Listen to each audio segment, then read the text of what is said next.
ದಾವಣಗೆರೆ ಬಿಜೆಪಿಯಲ್ಲಿ ಆರದ ಬಂಡಾಯದ ಬೆಂಕಿ. ನೆನೆ ಬಿಎಸ್ವೈ ನೇತೃತ್ವದ ಸಂಧಾನ ಸಭೆಯಲ್ಲೂ ಗದ್ದಲಾಗಿದೆ. ಬಂಡಾಯ ನಾಯಕರು ಹಾಗೂ ಮಾಜಿ ಜಿಲ್ಲಾಧ್ಯಕ್ಷರ ಮಧ್ಯೆ ಗಲಾಟೆ ಆಗಿದೆ. ಸಭೆಯಲ್ಲೇ ಅವಾಚ್ಯ ಶಬ್ದಗಳಿಂದ ನಿಂದಿಸಿಕೊಂಡಿದ್ದಾರೆ ನಾಯಕರು. ದಾವಣಗೆರೆ ದಕ್ಷಿಣ ಪರಾಜಿತ ಅಭ್ಯರ್ಥಿ ಅಜಯ್ ಕುಮಾರ್, ಬಿಜೆಪಿ ಮಾಜಿ ಜಿಲ್ಲಾಧ್ಯಕ್ಷ ಯಶವಂತ ಜಾಧವ್ ಮಧ್ಯೆ ನಡೆದಂತ ಗಲಾಟೆ. ಸಂಧಾನ ಸಭೆ ನಂತರ ಬಂಡಾಯ ನಾಯಕರು ಪ್ರತ್ಯೇಕ ಸಭೆ ನಡೆಸಿದರು. ಜಾಧವ್ ವಿರುದ್ಧ ಕ್ರಮ ಕೈಗೊಳ್ಳುವಂತೆ ವಿಜಯೇಂದ್ರಗೆ ಪತ್ರ. ರವೀಂದ್ರನಾಥ್ ನೇತೃತ್ವದಲ್ಲಿ ಬಂಡಾಯ ನಾಯಕರು ಪತ್ರ ಬರೆದಿದ್ದಾರೆ. ಯಡಿಯೂರಪ್ಪ, ರಾಧಾ ಮೋಹನ್ ಅಗರ್ವಾಲ್ಗೂ ಕೂಡ ಪತ್ರವನ್ನ ಬರೆಯಲಾಗಿದೆ. ದಾವಣಗೆರೆ ಬಿಜೆಪಿಯಲ್ಲಿ ಆಗಿರುವಂತಹ ಗೊಂದಲ ಮತ್ತು ಗದ್ದಲ, ಬಂಡಾಯ ನಾಯಕರು ಮತ್ತು ಮಾಜಿ ಜಿಲ್ಲಾಧ್ಯಕ್ಷರ ನಡುವೆ ನಡೆದಂತ ಗಲಾಟೆ. ಸಂಧಾನ ಸಭೆಯನ್ನ ಬಿಎಸ್ವೈ ನೇತೃತ್ವದಲ್ಲಿ ಆಯೋಜಿಸಲಾಗಿತ್ತು. ಆ ಸಭೆಯಲ್ಲೂ ಕೂಡ ಗದ್ದಲ ಆಗಿದೆ.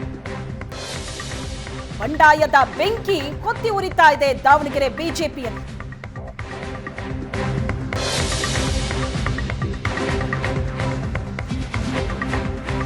ನಾನು ಬಿಜೆಪಿ ಮೋದಿ ಪರ ಮತಯಾಚನೆ ಮಾಡ್ತೀನಿ. ದಾವಣಗೆರೆಯಲ್ಲಿ ಎಂಪಿ ರೇಣುಕಾಚಾರ್ಯ ಹೇಳಿಕೆ ಕೊಟ್ಟಿದ್ದಾರೆ. ಸಿದ್ದೇಶ್ವರ ಕುಟುಂಬದ ವಿರುದ್ಧ ರೆಬೆಲ್ಸ್ ಟೀಮ್ ಆಕ್ರೋಶವನ್ನ ವ್ಯಕ್ತಪಡಿಸಿದ್ದಾರೆ. ನಿನ್ನೆ ಸಭೆ ಆಗಿದೆ, ಅಲ್ಲಿ ಎಲ್ಲಾ ವಿಚಾರಗಳನ್ನ ಚರ್ಚೆ ಮಾಡಿದ್ದೀವಿ. ಸಭೆಯಲ್ಲಿ ಗದ್ದಲದ ಬಗ್ಗೆ ನೋ ಕಮೆಂಟ್ಸ್ ಅಂತ ರೇಣುಕಾಚಾರ್ಯ ಹೇಳಿದ್ದಾರೆ. ನಮ್ಮ ಷರತ್ತೇನಿದೆ ಅದನ್ನ ಬಹಿರಂಗಪಡಿಸಲ್ಲ ಅಂತ ಹೇಳಿದ್ದಾರೆ ರೇಣುಕಾಚಾರ್ಯ. ನಿನ್ನೆ 4 ಗೋಡೆ ಮಧ್ಯೆ ಏನು ಚರ್ಚೆ ಆಗಿದೆ ಅದನ್ನೆಲ್ಲವೂ ಮಾಧ್ಯಮದ ಬಹಿರಂಗವಾಗಿ ಹೇಳೋಕ್ಕಾಗಲ್ಲ. ಎಲ್ಲವೂ ಮಾಧ್ಯಮದ ಮುಂದೆ ಹೇಳೋಕ್ಕಾಗಲ್ಲ.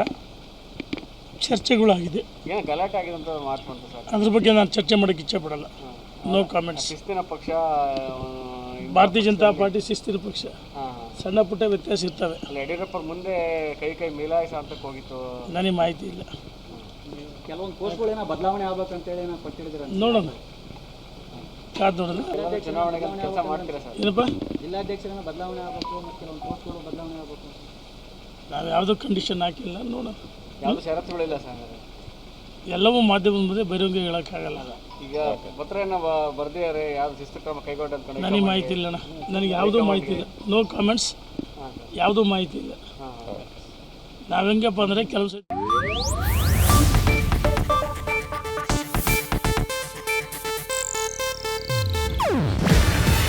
ಇದು ಏಷ್ಯಾನೆಟ್ ನ್ಯೂಸ್ ನೆಟ್ವರ್ಕ್ ಪ್ರಸ್ತುತಿ. ನೀವು ನೋಡ್ತಿದ್ದೀರಾ ಏಷ್ಯಾನೆಟ್ ಸುವರ್ಣ ನ್ಯೂಸ್.